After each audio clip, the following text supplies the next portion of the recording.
Hello વિદ્યાર્થી મિત્રો, design of steel સ્ટ્રક્ચરના લેક્ચર નંબર 22માં હું વંદિત ભટ્ટ તમારા બધાનું હાર્દિક સ્વાગત કરું છું. મિત્રો, આજના લેક્ચરમાં આપણે ડિઝાઇન ઓફ સ્ટીલ સ્ટ્રક્ચરના ચેપ્ટર નંબર 5ની શરૂઆત કરી રહ્યા છીએ. ડિઝાઇન ઓફ સ્ટીલ સ્ટ્રક્ચરના ચેપ્ટર નંબર 5નું નામ છે કમ્પ્રેશન મેમ્બર. કમ્પ્રેશન મેમ્બર એટલે શું થાય? કોઈ પણ સ્ટ્રક્ચરલ મેમ્બર ઉપર જ્યારે એક્સિયલ કમ્પ્રેસિવ ફોર્સ એટલે શું થાય? તો કે જ્યારે તેના ઉપર કોઈ દાબ બળ લાગતું હોય, આ દાબ બળને લીધે તેની ઉપર જે પણ ઇફેક્ટ ક્રિએટ થાય છે આને કમ્પ્રેશન મેમ્બર કહે છે. અને આ ચેપ્ટરમાં આપણે કમ્પ્રેશન મેમ્બરના એનાલિસિસ પાર્ટ તથા ડિઝાઇન પાર્ટનું ડિસ્કશન કરવાનું છે. કમ્પ્રેશન મેમ્બરનો કઈ રીતે ઉપયોગ કરવો અને તેની ડિઝાઇન ક્રાઇટેરિયા માટે કયા થિયોરિટિકલ પોર્શનનો અભ્યાસ કરવો પડશે તેના વિશેનું ડિસ્કશન આ ચેપ્ટરમાં આપણે કરીશું. ત્યારબાદ કોઈ એક્ઝામ્પલની ગણતરી કરી અને તે સમજવાનો પ્રયત્ન કરીશું કે કમ્પ્રેશન મેમ્બરની ડિઝાઇન કેવી રીતે કરવી તથા તેના એનાલિસિસને પાર્ટને પણ કેવી રીતે સમજવો તેના વિશેના પણ આપણે એક્ઝામ્પલ ગણતરી કરીશું. તો આ ચેપ્ટરમાં આપણે જેટલા ટોપિક કવર કરવાના છે તેના ફ્લો ચાર્ટ છે એ નીચે મુજબ છે. સૌથી પહેલા આ ચેપ્ટરમાં ઇન્ટ્રોડક્શન ઓફ કમ્પ્રેશન મેમ્બર વિશે ડિસ્કશન કરવાનું છે. મિત્રો, ઇન્ટ્રોડક્શન ઓફ કમ્પ્રેશન મેમ્બર એટલે કમ્પ્રેશન મેમ્બર કોને કહેવાય તથા કમ્પ્રેશન મેમ્બર એટલે કોઈ પણ એક્સિયલ પાર્ટ છે તેના ઉપર જ્યારે દાબ બળ લાગતું હોય છે. કોઈ કમ્પ્રેશન મેમ્બર છે અથવા તો કોઈ પણ સ્ટ્રક્ચરલ મેમ્બર છે, તે સ્ટ્રક્ચરલ મેમ્બરની એક્સિસ ઉપર જ્યારે દાબ બળ લાગતું હોય ત્યારે તેને શું કહે છે? કમ્પ્રેશન મેમ્બર કહે છે. આ કમ્પ્રેશન મેમ્બરને આપણે બે પાર્ટની અંદર ડિવાઈડ કરીશું. તે એક કોલમ આવશે અને બીજો આવશે સ્ટ્રટ આવશે. કોલમ એટલે વર્ટિકલ પોઝિશનની અંદર જ્યારે કોઈ પણ પાર્ટ છે એ સ્ટેન્ડ બાય રહે છે અને સ્ટ્રટ છે એ હોરિઝોન્ટલી, વર્ટિકલી અને ઇન્ક્લાઇન્ડ કોઈ પણ પોઝિશનની અંદર મેન્ટેન રહી શકે છે. તો આવી રીતે આપણે જે ફર્ધર સ્લાઇડની અંદર કમ્પ્રેશન મેમ્બર વિશે ડિસ્કશન કરીશું. ત્યારબાદ આપણે સ્ટડી કરવાનું છે આ ચેપ્ટરમાં section used for the compression member. મિત્રો, આપણે ફર્સ્ટ ચેપ્ટરમાં જે sectional property design of steel સ્ટ્રક્ચરમાં કયા મટીરિયલ્સ યુઝ કરીએ છીએ અથવા તો કયા સેક્શન્સ યુઝ કરીએ છીએ તેના વિશેની માહિતી મેળવેલી હતી.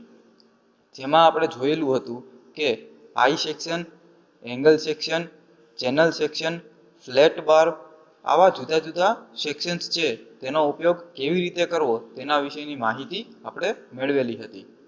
અહીંયા આપણને એ વસ્તુ કીધેલી છે કે section used for the compression member એટલે કે જુદા જુદા ઘણા બધા સેક્શન્સ છે તેનો ઉપયોગ કેવી રીતે કરવો તેની માહિતી આપણે આ ચેપ્ટરમાં મેળવવાની થશે.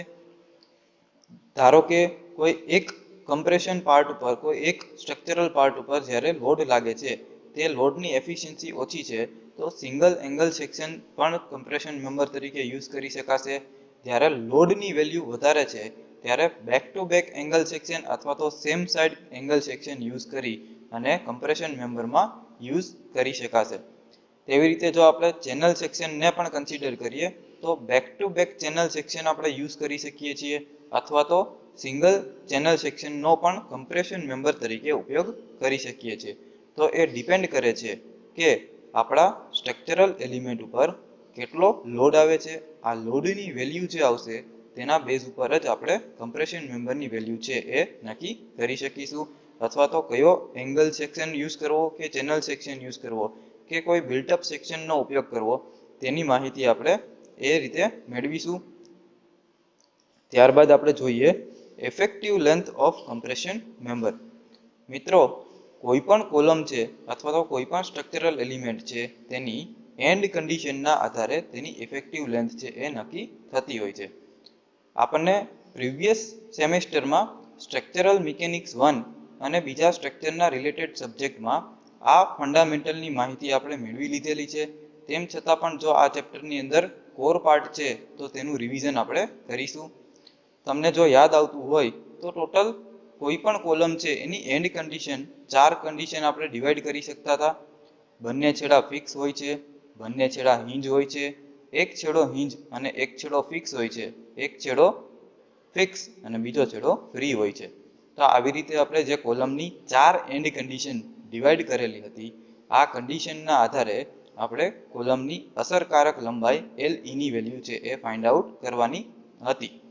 પરંતુ કમ્પ્રેશન મેમ્બરના પાર્ટમાં IS 800 ના ટેબલની મદદથી આપણે કમ્પ્રેશન મેમ્બરની અસરકારક લંબાઈની વેલ્યુ ફાઇન્ડ આઉટ કરવાની છે. તે આપણે પ્રીવિયસ જે પાર્ટ છે તેના કરતાં થોડીક ડિફરન્ટ વેલ્યુ આવશે, તો તેને સ્ટડી કરવો ખૂબ જ ઇમ્પોર્ટન્ટ છે. તો આપણે જે ફર્ધર સ્લાઇડની અંદર કમ્પ્રેશન મેમ્બરની અસરકારક લંબાઈ વિશે ડિસ્કશન કરીશું. બટ અત્યારે જસ્ટ એનો ફ્લો ચાર્ટ ભણી રહ્યા છીએ કે ઇફેક્ટિવ લેન્થનો પાર્ટ પણ કમ્પ્રેશન મેમ્બરમાં આપણે સ્ટડી કરવાનો થશે. ત્યારબાદ વાત કરીએ major axis and minor axis buckling. તો મિત્રો અહીંયા આપણે મોમેન્ટ ઓફ ઇનર્શિયા એનો કન્સેપ્ટ છે અહીંયા એપ્લાય કરવાનો થશે. મેજર અક્સિસ અને માઇનર અક્સિસનો કન્સેપ્ટ છે એ એવી વસ્તુ સમજાવે છે કે કોઈ પણ કોલમની ગોઠવણી તમે કેવી રીતે કરશો તેના આધારે તે વેલ્યુ છે એ ડિસાઇડ કરી શકાય છે. જો આપણે મોમેન્ટ ઓફ ઇનર્શિયાના પાર્ટનો એક સબ્જેક્ટનો એક પાર્ટ છે એક ડિસ્કસ કરીએ તો કોઈ પણ બીમ છે તેની જેમ ડેપ્થ વધારે રાખો છો તેમ તેની મોમેન્ટ રેઝિસ્ટન્સ કેપેસિટી વધારે છે, અને મોમેન્ટ રેઝિસ્ટન્સ કેપેસિટી વધે છે જેથી તેની લોડ બેરિંગ કરવાની કેપેસિટી પણ ઇન્ક્રીઝ થાય છે. તો આવી રીતે એ વસ્તુ સમજાણી કે જે પોઝિશનની અંદર જો ડેપ્થ એની વધારે રાખીએ છીએ તો IXX ની વેલ્યુ છે એ વધારે આવે છે અને IYY ની વેલ્યુ છે એ ઓછી આવે છે. શું કામ એવું થાય છે કે IXX બરાબર BD³/12 છે. તો અહીંયા ડેપ્થનો ક્યુબ થશે એટલે IXX ની વેલ્યુ છે એ વધારે આવશે, જ્યારે IYY માટે ઇક્વેશન શું છે? DB³/12. તો અહીંયા D છે તેની વેલ્યુ છે એ શું આવશે? એક જ સિંગલ ટાઈમ આવશે અને B નો ક્યુબ આવશે એના છેદમાં 12. એટલે IXX અને IYY ના કમ્પેરિઝનમાં આપણે વાત કરીએ તો IXX ની વેલ્યુ છે એ વધારે આવશે અને IYY ની વેલ્યુ છે એ ઓછી આવશે. તો આવી રીતે આપણે મોમેન્ટ ઓફ ઇનર્શિયાનો કન્સેપ્ટ છે એ અહીંયા ઉપયોગ કરવાનો થશે. કેવી રીતે તેનો ઉપયોગ કરીશું તે આપણે જ્યારે એ પાર્ટ સ્ટડી કરીશું ત્યારે મેજર અક્સિસ અને માઇનર અક્સિસ વિશે આપણે સ્ટડી કરીશું. ત્યારબાદ વાત કરીએ short and long column and intermediate compression member. Short column કોને કહે છે? કે જ્યારે કોઈ પણ કોલમ છે તે તેની લેન્થના કમ્પેરમાં તેનો ક્રોસ સેક્શનલ એરિયા એટલે શું થશે? તેનો આડછેદ. તેની વિડ્થ અને તેની ડેપ્થ છે એ કમ્પેરેટિવલી તે કેટલી હોય છે? ઓછી હોય છે. તો એવા જે પાર્ટ છે, એવો જે કમ્પ્રેશન મેમ્બર છે તેને શું કહે છે? શોર્ટ કમ્પ્રેશન મેમ્બર કહે છે. તેવી રીતે જો લોંગ કોલમ છે એ કન્સિડર કરીએ છીએ અથવા તો લોંગ કમ્પ્રેશન મેમ્બર કહીએ આપણે, તો તેને એ કેવી રીતે ડિફાઇન કરી શકાય? કે જ્યારે કોઈ પણ કમ્પ્રેશન મેમ્બર છે તેના આડછેદની વેલ્યુ એટલે કે તેની વિડ્થ અને તેની ડેપ્થ ક્રોસ સેક્શનલ એરિયાની જે વેલ્યુ છે તેની કમ્પેરિઝનમાં તેની લંબાઈ છે એ વધારે હોય છે તો તેને લોંગ કોલમ કહે છે. અને ઇન્ટરમીડિયેટ કોલમ છે એ કેવું છે? વચ્ચેનો પાર્ટ છે કે જ્યારે શોર્ટ કોલમ અને લોંગ કોલમ એ બેની વચ્ચેની મીડિયમ લેન્થની લંબાઈ ધરાવતો જે કોલમ છે કમ્પ્રેશન મેમ્બર છે તેને શું કહે છે? ઇન્ટરમીડિયેટ મેમ્બર કહે છે. તો તેના વિશે પણ આપણે ફર્ધર ડિસ્કસ કરીશું. ત્યારબાદ ફેલિયર મોડ વિશે વાત કરીશું કે કોઈ પણ કમ્પ્રેશન મેમ્બર ઉપર અલ્ટિમેટ લોડ કન્ડિશન એપ્લાય કરવાથી અથવા તો યીલ્ડ લોડ છે એના પછીનો જે લોડ એપ્લાય કરીએ તો તેનું શરૂઆતમાં બકલિંગ થાય છે અને ત્યારબાદ તે બકલિંગ થઈ અને શું થાય છે? ફેલ થાય છે. જો મિત્રો આપણને ડિઝાઇન ઓફ સ્ટીલ સ્ટ્રક્ચરના જે પેરામીટર્સ જો યાદ આવતા હોય તો આપણે એક FY અને એક FU ડિસ્કસ કરીએ છીએ દરેક ચેપ્ટરમાં. FY નો મતલબ શું થશે? યીલ્ડ સ્ટ્રેસ, અને FU નો મતલબ શું થશે? Ultimate stress. તો જ્યારે આપણે કોઈ પણ કોલમની ડિઝાઇન કરીએ છીએ એ મેક્સિમમ FY સુધી ડિઝાઇન કરીએ છીએ અને FU સુધી એની અલ્ટિમેટ સ્ટ્રેન્થ છે એ રેઝિસ્ટ કરવા માટે એ કેપેબલ હોય છે, પરંતુ ત્યાં સુધી આપણે તેને લઈ નથી જતા. તો હવે જ્યારે પણ કોઈ પણ કોલમ છે એ એની લોડિંગ કેપેસિટી છે એ યીલ્ડ સ્ટ્રેસ કરતાં વધશે એટલે તેની અંદર શું થશે, બકલિંગ થવાનું શરૂ થશે. અને બકલિંગ થવાનું શરૂ થશે ત્યાર પછી જો લોડ એપ્લાય થશે તો તે અલ્ટિમેટલી શું થશે, ફેલ થશે. તો આ ફેલ થવાના જે મોડ છે એ ટોટલ 3 પ્રકારના મોડ આપણે ડિસ્કસ કરવાના છે, જે ફર્ધર આપણે સ્લાઇડમાં ડિસ્કસ કરીશું. ત્યારબાદ વાત કરીએ ક્રોસ સેક્શનલ ક્લાસિફિકેશન આવશે. તો બેઝિકલી આપણે કોઈ પણ કોલમ છે એના ક્રોસ સેક્શનલના ક્લાસિફિકેશન 4 પ્રકારે પાડીએ છીએ: પ્લાસ્ટિક, સેમી પ્લાસ્ટિક, કમ્પેક્ટ અને સ્લેન્ડર. તો અહીંયા આપણે પ્લાસ્ટિક, સેમી પ્લાસ્ટિક અને કમ્પેક્ટ આ ત્રણ પાર્ટ છે, તેમાંથી પણ આપણે કમ્પેક્ટ જે એરિયા છે, કમ્પેક્ટ પાર્ટ છે તેને જ આપણે કન્સિડર કરીએ છીએ. અહીંયા B/T નો જે રેશિયો છે તે કન્સિડર કરવાનો હોય છે, અને B/T નો રેશિયો આપણે IS 800 page number 18 table number 2 ઉપરથી કન્સિડર કરવાનો છે, જેમાં આપણને કમ્પ્રેશન મેમ્બરના કોઈ પાર્ટ છે એંગલ સેક્શન યુઝ કરતા હોય, ચેનલ સેક્શન યુઝ કરતા હોય કે બીજા કોઈ પણ સેક્શન્સ જે ઉપયોગમાં લેતા હોય, તો આ બધા સેક્શન્સમાં કમ્પ્રેશન મેમ્બરના જે ક્રોસ સેક્શનલ ક્લાસિફિકેશનની વેલ્યુ છે એ કેવી લેવાની છે તેના વિશેની માહિતી ચેપ્ટરમાંથી મળશે. ત્યારબાદ design compressive strength of compression member, એટલે કે કેવી રીતે આપણે કોઈ પણ એંગલની કે કોઈ પણ કમ્પ્રેશન મેમ્બરની ડિઝાઇન કરવાના છે, તેના કયા કયા ક્રાઇટેરિયા ફોલો કરવાના છે. જેવી રીતે આપણે ટેન્શન મેમ્બર અથવા તો બોલ્ટેડ કનેક્શનની વાત કરતા હતા, તો તેમાં આપણે જે કોઈ પણ એક્ઝામ્પલની ગણતરી કરીએ છીએ તો તે બધા જ દાખલાના સ્ટેપ્સ છે. તેવી રીતે અહીંયા પણ શું છે તો કે કમ્પ્રેશન મેમ્બરના કમ્પ્રેસિવ સ્ટ્રેન્થ છે એ ફાઇન્ડ આઉટ કરવા માટે જે ડિઝાઇનના સ્ટેપ્સ કયા ફોલો કરવાના છે તેના વિશેનું ડિસ્કશન કરીશું. અને ત્યારબાદ લાસ્ટમાં આપણે એંગલ સ્ટ્રટ વિશે ડિસ્કસ કરીશું. એટલે કે મિત્રો, જો તમને યાદ આવતું હોય તો કોલમ અને સ્ટ્રટ કમ્પ્રેસિવ મેમ્બર આપણે કયા બે પાર્ટ પાડેલા હતા, એક કોલમનો અને બીજો સ્ટ્રટનો. તો અહીંયા આપણે જે ઉપરના જેટલા પણ પાર્ટ ડિસ્કસ કરેલા હતા એ બધા કોલમના રિલેટેડ હતા. હવે આપણે લાસ્ટ જે ટોપિક કન્સિડર કરીએ છીએ એ એંગલ સ્ટ્રટ છે. એટલે સ્ટ્રટનો પાર્ટ છે તેનો ઉપયોગ કઈ જગ્યાએ થાય છે અને તેની ડિઝાઇન કેવી રીતે કરવાની છે તેના વિશેની આપણે માહિતી મેળવીશું. તો આટલો પાર્ટ છે આપણે અત્યારે સમજ્યા પહેલા થોડો આપણે ડિઝાઇન ઓફ સ્ટીલ સ્ટ્રક્ચરનો જે પાર્ટ છે એ પેલું રિવિઝન કરી લઈએ, જેમાં આપણે 1 થી 4 ચેપ્ટર છે એ કયા કવર કરેલા છે તેના વિશેની થોડી માહિતી મેળવીએ. તો મિત્રો, આપણે ડિઝાઇન ઓફ સ્ટીલ સ્ટ્રક્ચરના ટોટલ 5મું ચેપ્ટર અત્યારે રનિંગ છે, પરંતુ તે પહેલા આપણે 1 થી 4 ચેપ્ટર છે એ કમ્પ્લીટ કરેલા છે. જેમાં સૌથી પહેલું ચેપ્ટર છે એ ઇન્ટ્રોડક્શન છે.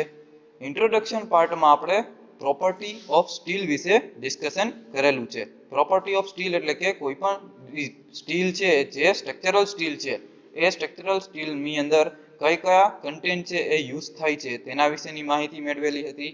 ત્યારબાદ સ્ટ્રક્ચરલ સ્ટીલ્સનો ઉપયોગ શું છે તેના વિશેની માહિતી મેળવેલી હતી. ત્યારબાદ સ્ટ્રક્ચરલ સ્ટીલની પ્રોડક્ટ કઈ છે, આઈ સેક્શન છે, એલ સેક્શન્સ છે, એ એવી રીતે જુદા જુદા કયા કયા પ્રોડક્ટ છે તેના વિશેની માહિતી મેળવેલી હતી.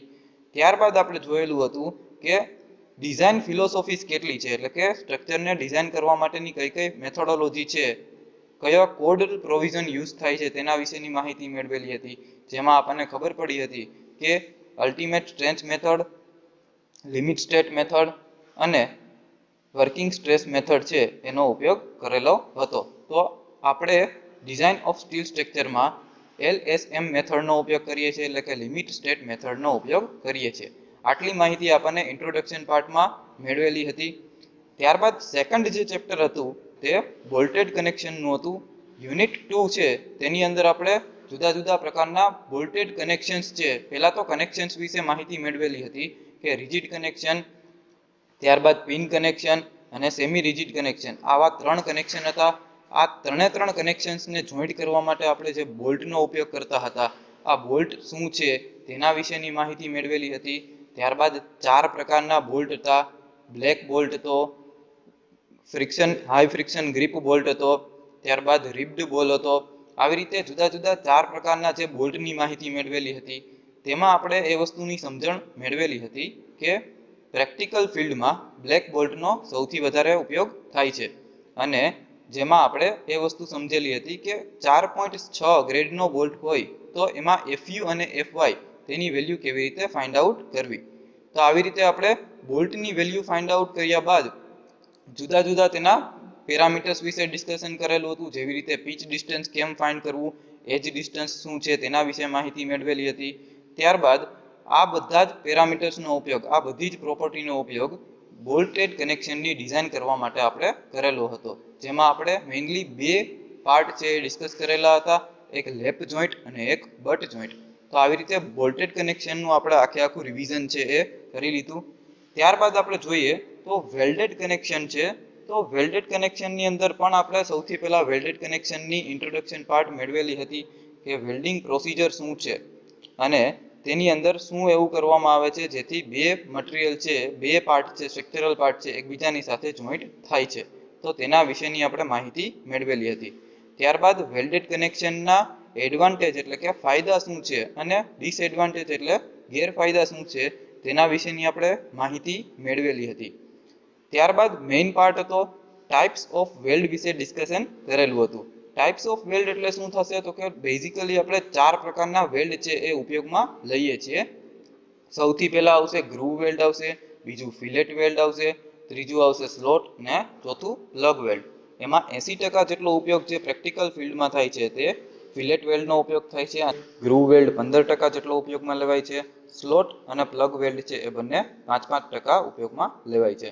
તો આવી રીતે આપણે ટાઈપ્સ ઓફ વેલ્ડ વિશે માહિતી મેળવેલી હતી. ત્યારબાદ જુદા જુદા વેલ્ડના સિમ્બોલ વિશે માહિતી મેળવેલી હતી. યુ શેપનો વેલ્ડ, એલ શેપનો વેલ્ડ. તો આવી રીતે વેલ્ડિંગ કેવી રીતે કરવું તેની આખી માહિતી છે એ વેલ્ડેડ કનેક્શનમાં મેળવેલી હતી. ત્યારબાદ જે ફિલેટ વેલ્ડ છે તે સૌથી મોસ્ટ ઇમ્પોર્ટન્ટ પાર્ટ છે. તો તેની જુદી જુદી પ્રોપર્ટી એટલે કે minimum size of weld, maximum size of weld, and return, ત્યારબાદ ઓવરલેપિંગ અને વેલ્ડનો એરિયા કેટલો રાખવો તેના વિશેની આપણે માહિતી મેળવેલી હતી, જે આપણે વેલ્ડેડ કનેક્શનના પાર્ટમાં મેળવેલી માહિતી હતી. ત્યારબાદ વેલ્ડેડ કનેક્શનના એક્ઝામ્પલના જે જુદા જુદા પાર્ટ છે, અહીંયા પણ લેપ જોઈન્ટ અને બટ જોઈન્ટ વિશે ડિસ્કસ કરેલું હતું. આ લેપ જોઈન્ટ અને બટ જોઈન્ટની ડિઝાઇન છે એ કેવી રીતે કરવી અને તેમાં વેલ્ડિંગ કેવી રીતે પ્રોવાઈડ કરવું તેના વિશેની આપણે માહિતી મેળવેલી હતી. ત્યારબાદ આપણે ટેન્શન મેમ્બરની ડિઝાઇન કેવી રીતે કરવી, ટેન્શન મેમ્બર કોને કહેવાય તેના વિશે યુનિટ 3 છે ટેન્શન મેમ્બર, તેના વિશે ડિસ્કશન કરેલું હતું, જેમાં આપણે ટેન્શન મેમ્બરની ઇન્ટ્રોડક્શન પાર્ટ મેળવેલી હતી સૌથી પહેલા. ત્યારબાદ જુદા જુદા પ્રકારના ટેન્શન મેમ્બર વિશે ડિસ્કસ કરેલું હતું. ત્યારબાદ design strength of tension member એટલે કે ટીડીની વેલ્યુ કેવી રીતે ફાઇન્ડ કરવી, જેના આપણે 3 જે પેરામીટર ટીડીજી, ટીડીબી અને ટીડીએન એ કેવી રીતે ફાઇન્ડ આઉટ કરવા તેના વિશેની પણ આપણે માહિતી મેળવેલી હતી. તો આમ આપણે ટેન્શન મેમ્બરની ડિઝાઇન કેવી રીતે કરવી તેના વિશે પણ આપણે સમજણ મેળવી લીધી હતી. હવે આપણે આજે કમ્પ્રેશન મેમ્બરની ડિઝાઇન છે એ કેવી રીતે કરવી તેના વિશેની માહિતી મેળવીએ. સૌપ્રથમ ઇન્ટ્રોડક્શન ઓફ કમ્પ્રેશન મેમ્બર વિશે ડિસ્કસ કરીએ. A structure member consists axial compressive load is called compression member. A structural member consists axial compressive load એટલે શું થશે તો કે જે કોઈ સ્ટ્રક્ચરલ મેમ્બર છે એ એક્સિયલ કમ્પ્રેસિવ અક્ષીય દાબભાર જો લાગતો હોય જેના ઉપર તો તેને શું કહે છે, કમ્પ્રેશન મેમ્બર કહે છે. Two types of compression member are column and strut. અહીંયા આપણે મેજોરિટીમાં બે જ પ્રકારના કમ્પ્રેશન મેમ્બર છે એ જનરલી કન્સિડર કરીએ છીએ. પહેલું શું છે કોલમ અને બીજું શું છે સ્ટ્રટ. હવે કોલમ કોને કહેવાય અને સ્ટ્રટ કોને કહેવાય તેના વિશેની આપણે માહિતી મેળવીએ. When compression member is in a vertical position is called column.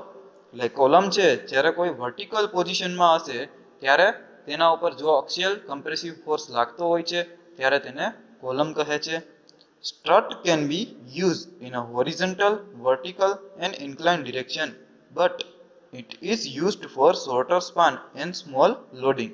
તો અહીંયા કોલમ અને સ્ટ્રટનો મેઇન ડિફરન્સ શું છે કે વર્ટિકલ પોઝિશનમાં સૌથી પહેલા તો કોલમ છે એ માત્ર વર્ટિકલ પોઝિશનમાં જ હોય છે, જ્યારે સ્ટ્રટ છે એ હોરિઝોન્ટલ એટલે કે આડી ડિરેક્શનમાં પણ હોઈ શકે, વર્ટિકલ એટલે કે ઊભી ડિરેક્શનમાં પણ હોઈ શકે અને ઇન્ક્લાઇન્ડ એટલે કે ત્રાંસી ડિરેક્શનમાં પણ હોઈ શકે.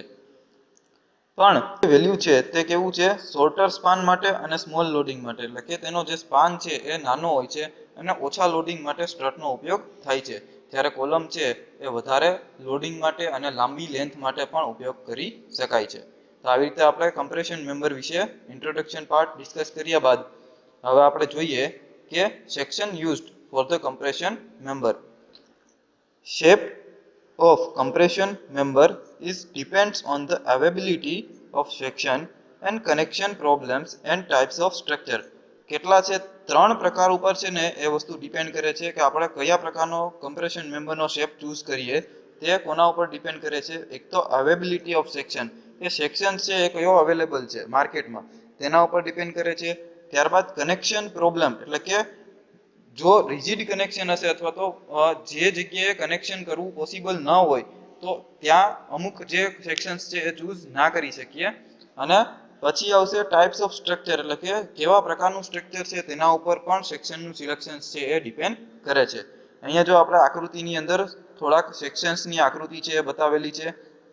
સૌથી પહેલા વાત કરીએ સિંગલ એંગલ એટલે કે એક એંગલ છે એ સેક્શનનો ઉપયોગ કરવો હોય તો એને સિંગલ એંગલ કહે છે.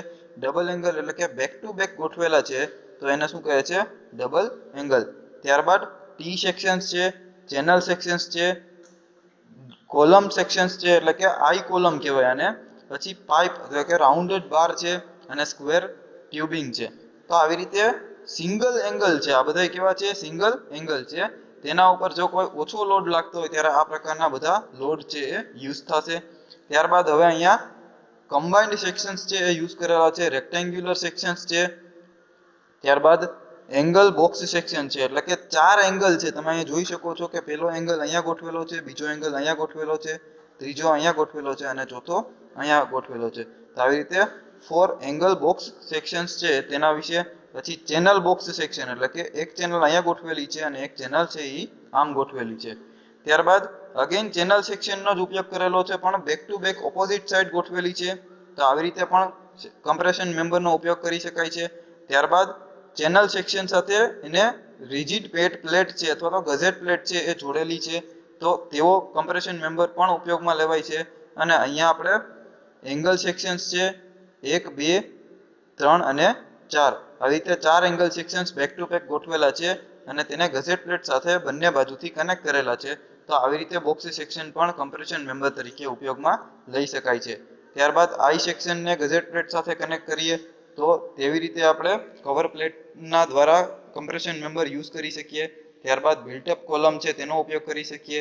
4 સ્ટ્રીપ છે તેનો એક સાથે ઉપયોગ કરી અને કમ્પ્રેશન મેમ્બરનો ઉપયોગ કરી શકીએ. અને સી સેક્શન એટલે કે ચેનલ સેક્શન બંને બાજુ રાખવાની છે અને આ વચ્ચે આઈ સેક્શન છે એ મૂકવાનો થશે. તો આવી રીતે આપણે યુઝ કરી શકીએ કમ્પ્રેશન મેમ્બરનો. ત્યારબાદ બિલ્ટઅપ કોલમ છે અહીંયા પણ બતાવેલ છે જે રીતે તમને અહીંયા આકૃતિમાં દેખાય છે તેવી રીતે એક એંગલ છે, બીજો એંગલ છે, ત્રીજો એંગલ છે અને ચોથો એંગલ છે. અહીંયા પણ બિલ્ટઅપ કોલમ છે. ત્યારબાદ બે આઈ સેક્શન છે, એક આડી હોરિઝોન્ટલ ડિરેક્શનમાં અને એક વર્ટિકલ ડિરેક્શનની અંદર છે એ કોલમ છે બંને રાખવામાં આવે છે. તો આવી રીતે પણ કમ્પ્રેશન મેમ્બર છે એ ઉપયોગમાં લેવાય છે. તો આમ આપણે ફિગર દ્વારા જોયું કે કમ્પ્રેશન મેમ્બરની અવેબિલિટી કેટલી હોઈ શકે તેના આધારે તેનો સેક્શન્સ છે એ નક્કી કરવાનો હોય છે. ત્યારબાદ તેના ઉપર કેવી લોડિંગ લાગે છે તેના ઉપર તેની સેક્શન્સની અવેબિલિટી છે એ નક્કી કરી શકાય છે. તો જુદા જુદા ટાઈપ્સ ઓફ સ્ટ્રક્ચર ઉપર પણ કમ્પ્રેશન મેમ્બરનો જે સેક્શનલ પાર્ટ છે તે ડિપેન્ડ કરે છે. તો આવી રીતે આપણે section used four compression member વિશે પણ માહિતી મેળવેલી છે. હવે વાત કરીએ effective length of compression member. Effective length of compression member એટલે શું થશે તો કે તેને પહેલા તો સ્મોલ kl ની વેલ્યુ વડે દર્શાવે છે. For compression member the distance between 2 points of bending part of column where moment value is 0, this length is called effective length. મિત્રો અહીંયા એક વસ્તુ સમજવાની થશે કે આપણે બે કોલમ કન્સિડર કરીએ છીએ. એક હિંજ કોલમ છે એ કન્સિડર કરીએ છીએ જ્યારે બંને છેડા એના હિંજ છે અને એક છે એ કેવા છે? ફિક્સ્ડ એન્ડ છે. તો ફિક્સ્ડ એન્ડની અંદર આપણને જે ઇફેક્ટિવ લેન્થ છે આટલી જ મળે છે જ્યારે એના હિંજમાં એના છેડાથી છેડા સુધીની લેન્થ મળે છે. તો આ વસ્તુ શું બતાવે છે અહીંયા તમે પાછું વાંચો કે the distance between 2 points of the bending part એટલે કે કોલમ જ્યાંથી બેન્ડ થવાની શરૂઆત કરે એ પોઈન્ટથી લઈ અને પાછો જ્યાં બેન્ડ પૂરો થાય છે તે પોઈન્ટ સુધીના ડિસ્ટન્સને શું કહે છે? Effective length. Effective length is depends on The end condition of column. End condition can be classified into 4 groups. જેવી રીતે આપણે પ્રીવિયસલી ડિસ્કસ કરેલું હતું તેમ બોથ એન્ડ પિન અથવા તો બંને છેડા હિંજ છે. બોથ એન્ડ ફિક્સ્ડ એટલે કે બંને છેડા ફિક્સ્ડ છે. કોઈ પણ કોલમ છે તેની એન્ડ કન્ડિશન છે તેના આધારે આપણે કોલમની અસરકારક લંબાઈ છે તે નક્કી કરી શકતા હોઈએ છીએ. તો બંને છેડા હિંજ હશે ત્યારે તેની અસરકારક લંબાઈ શું હશે? તેવી રીતે બંને છેડા ફિક્સ્ડ હશે ત્યારે તેની અસરકારક લંબાઈ શું હશે? જ્યારે એક છેડો ફિક્સ હશે અને બીજો છેડો હિંજ હશે. અને તેવી રીતે ચોથી જે કન્ડિશન છે તે એક છેડો ફિક્સ અને બીજો છેડો ફ્રી. તો આ જે 4 કન્ડિશન છે તેની વેલ્યુ આપણે ઇન્ડિયન સ્ટાન્ડર્ડ એટલે કે IS 800 table number 11 page number 45 ઉપરથી એક વેલ્યુનું જે ટેબલ છે તેમાંથી આપણે 4 એન્ડ કન્ડિશનના આધારે આ વસ્તુને સમજવાની થશે. જે IS 800 page number 45 table number 11 ઉપર જે વસ્તુ આપેલી છે તે બે ટેબલ છે એ સમજાવેલા છે. અહીંયા તમે જોઈ શકો છો કે છેડાની એન્ડ કન્ડિશનના આધારે જે ઇફેક્ટિવ લેન્થ છે તેની વેલ્યુ છે તે આપેલી છે. તો આ વેલ્યુ આપણે દરેકે દરેક દાખલામાં જે કોલમની એન્ડ કન્ડિશન હશે તેના ઉપરથી આપણે નક્કી કરવાની થશે. તો આવી રીતે આપણે કોલમની એન્ડ કન્ડિશન વિશે માહિતી મેળવીશું. કોલમની એન્ડ કન્ડિશન અને તેની વેલ્યુ અસરકારક લંબાઈ કેવી રીતે મેળવવી તેના વિશેનું ડિસ્કશન આપણે નેક્સ્ટ લેક્ચરમાં કરીશું. અહીંયા આપણને એક એન્ડ કન્ડિશન, બીજી એન્ડ કન્ડિશન, તેમાં રિસ્ટ્રેઇન અને રોટેશન્સ આ બે વસ્તુ આપેલી છે. તેવી રીતે ટ્રાન્સલેશન અને રોટેશન એવી વસ્તુ આપેલી છે. તો આ બધા જ ફંડામેન્ટલનું ડિસ્કશન આપણે નેક્સ્ટ લેક્ચરમાં આ વસ્તુને ફંડામેન્ટલી અથવા તો ડીપલી સમજવાની કોશિશ કરીશું. તો આજનો લેક્ચર આપણે અહીંયા પૂરો કરીએ છીએ. Thank you so much.